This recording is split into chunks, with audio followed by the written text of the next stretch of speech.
Assalamualaikum warahmatullahi wabarakatuh. Perkenalkan, nama saya Raja Eransyah. Saya memiliki NIM 21061216635. Saya dari Kehutanan A.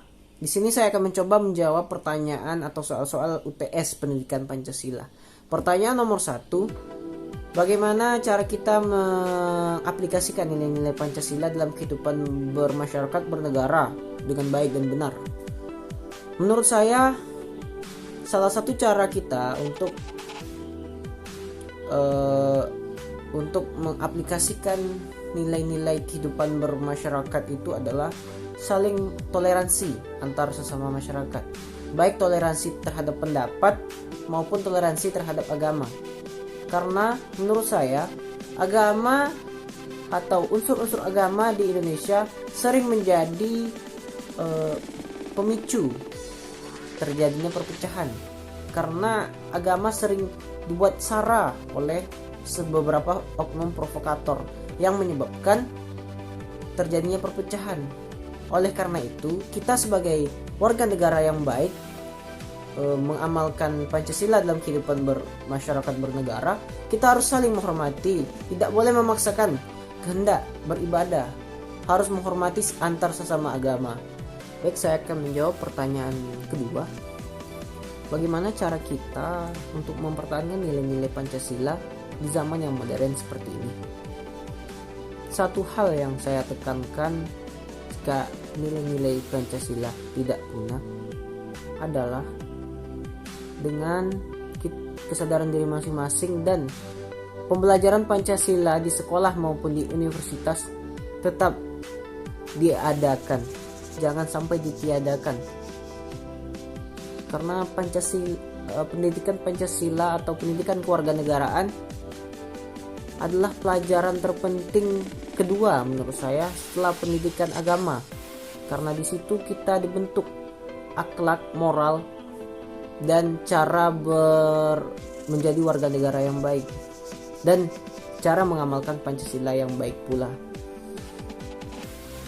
Dan Pancasila merupakan dasar negara paling sempurna di dunia. Bahkan secara kita beragama pun kita diatur dalam Pancasila.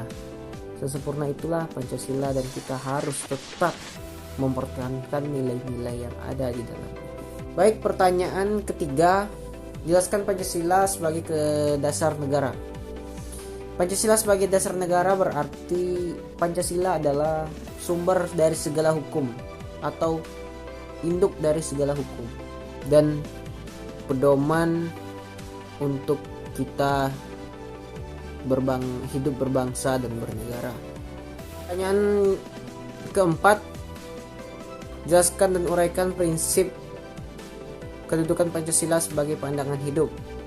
Kedudukan Pancasila sebagai pandangan hidup berarti memberikan petunjuk dan arahan kepada warga negara yang beraneka ragam untuk mempersatukan mereka dan mencapai kebahagiaan dan kesejahteraan. Pertanyaan kelima, bagaimana target saya setelah mendapatkan pendidikan Pancasila dan hubungannya dalam pemberantasan korupsi? Setelah saya mendapatkan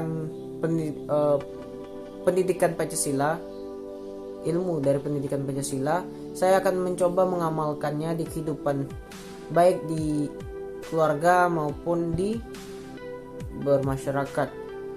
Dan upaya dalam pemberantasan korupsi saya akan mencoba untuk dari diri saya sendiri tidak tidak titip absen. Maksud saya tidak sekedar hanya mengisi absen dan tidak memasuki pembelajaran, karena titip absen juga termasuk korupsi tapi tingkat kecil, dan itu korupsi dari diri kita sendiri. Baiklah, pertanyaan keenam, contoh kasus demokrasi yang pernah ada di Indonesia serta perkembangan demokrasi di Indonesia berkaitan dengan keanekaragaman.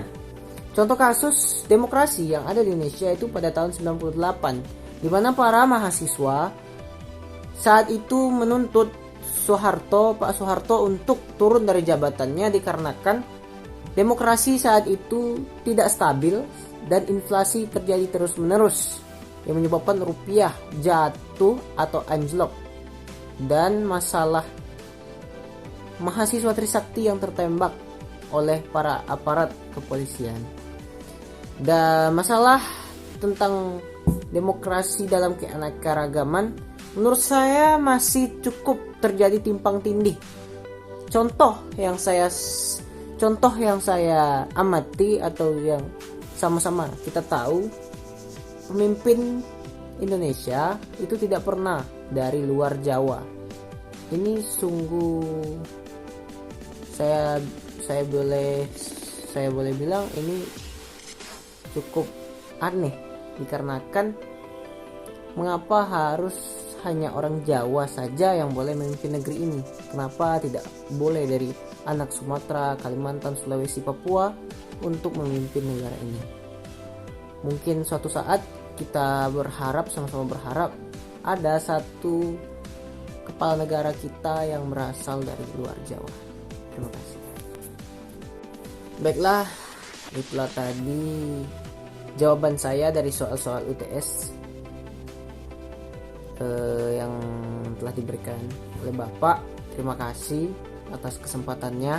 Saya mohon maaf apabila jawaban saya masih kurang memuaskan serta masih banyak kesalahan.